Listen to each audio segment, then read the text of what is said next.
I almost did not come to Patagonia, not because of the weather, because of hesitation, because it's easier to stay comfortable, because I would be coming alone.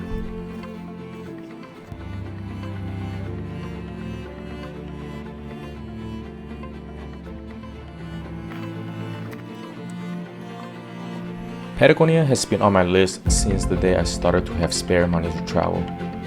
Its promise of vast landscape, never-ending horizon, dramatic glacier, and rugged peaks draws me closer and closer to it every year. This year, everything aligns for me to go, except the people I want to share the experience with.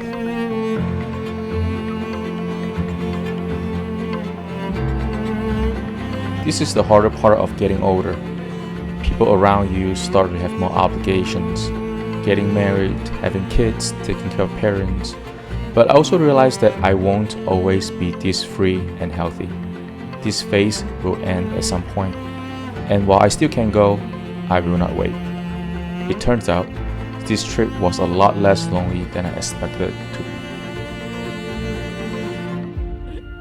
Bienvenido a Argentina. I started my trip in Calafate, which is 1.5 hours away from the famous glacier, Pelito Moreno. As the bus turned a corner and I saw the glacier for the first time, I could not contain my excitement. I was not prepared for the scale of this massive glacier. I wish my mom and dad were there to see this.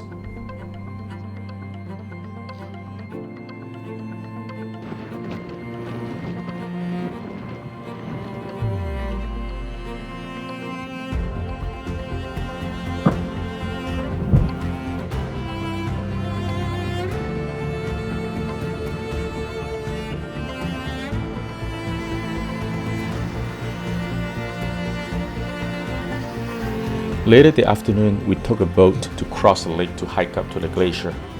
The wind was unstoppable, so were we. As you cross the face of the glacier, you really start to comprehend the size of it. In the face of this glacier, you feel small and powerless.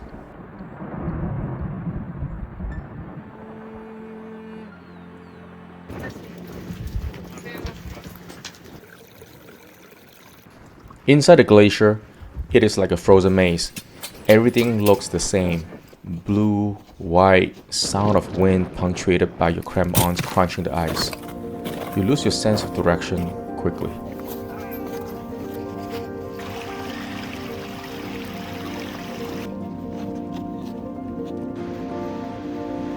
Our guide Jorge said that in the 20 years he has been a hiking guide here, this is the smallest the glacier has ever been.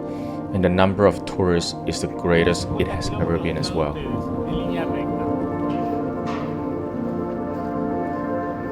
Later that day, Christmas Eve, I reserved the last bus to Chaltén. Unfortunately, my bus never showed up. The worst part about solo travel is that you do not have someone to laugh at those bad moments with. You just have to suck it up and move on.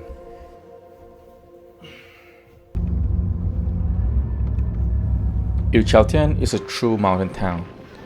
People are here for hiking or to serve the hikers. Things here usually start late and end early.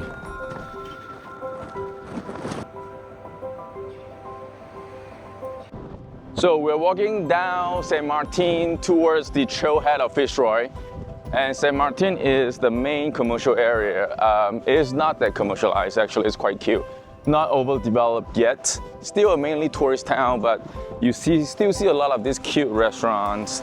Mostly tourists, but it feels quite calm, almost like a mountain town vibe that you wish how it's like in Aspen or some of the cities in Colorado. Anyway, so this is going down to the trailhead, and you have the snow mountain. You might be able to see it at the backdrop there.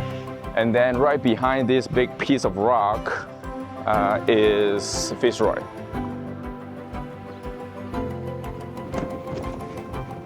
In anticipation of the big Fitz Roy hike next day, we did a shorter hike to Laguna Capri, a preview of what to come tomorrow. The wind continued to be relentless. The weather in Patagonia is unpredictable. All could change in a moment's notice. You just try to make the most out of it. So is life I guess.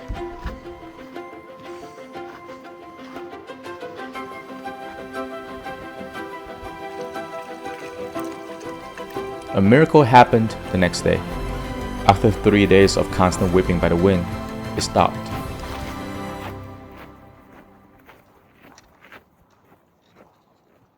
I like how excited you are. I'm so On the hike to Fitz Roy, I met a fellow hiker, Jasmine from LA. We lost and found each other several times, and talked and laughed together the rest of the trip. I can't believe I'm here. This has been such a dream. It reminded me Really that happy. traveling solo does not need to mean traveling alone. It simply means having complete freedom to do what you want, allowing people to enter or exit freely during your travel, letting spontaneity play a part in shaping your experience. And I'm grateful to have shared this hike with her. The hike started by winding through a quiet lenga tree forest crisscrossed by several rivers. The dark cloud was always on the horizon, but never came. At the beginning of the hike, I somehow felt uneasy and slightly nervous. What if the hike is not as spectacular as I expected it to be? Somewhere along the hike, between chatting with Jasmine and seeing how much she enjoyed the moment, I found my footing. I stopped measuring the hike against the photos I've seen. I started to enjoy every turn and every photo-taking opportunity. I just started being present.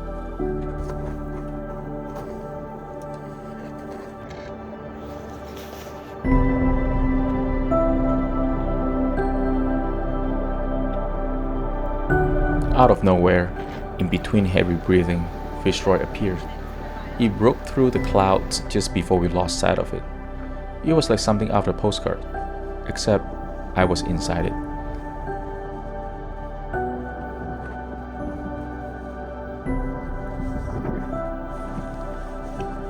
I felt immensely grateful. I know that some people wait for a lifetime for a moment like this, to be in Patagonia, walking underneath the towering Fitz Roy on a clear sky, mild wind day. Nothing but the sound of nature and good company alongside you.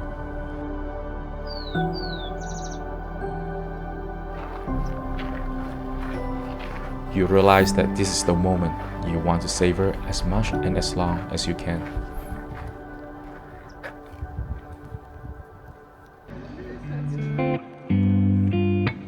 The last night in Chaltén ended in an unexpected way. I made friends with a group of local butchers at the supermarket and ended up hanging out at a bar. More surprises for me on my way back to the hotel. I came across a folk dancing night at a bar, and my new friend Sole taught me folk dancing the rest of the night. Traveling alone to Patagonia was not easy. There were moments I wished I could have shared with someone. But those unexpected conversations and spontaneous nights, the people who enter and exit freely, that's what keeps me coming back. I don't know how long this season of my life will last. The freedom, the mobility, the ability to say yes without asking anyone else. I just know it wouldn't last forever. So for now, while the wind is still pushing me forward, I will keep walking into it.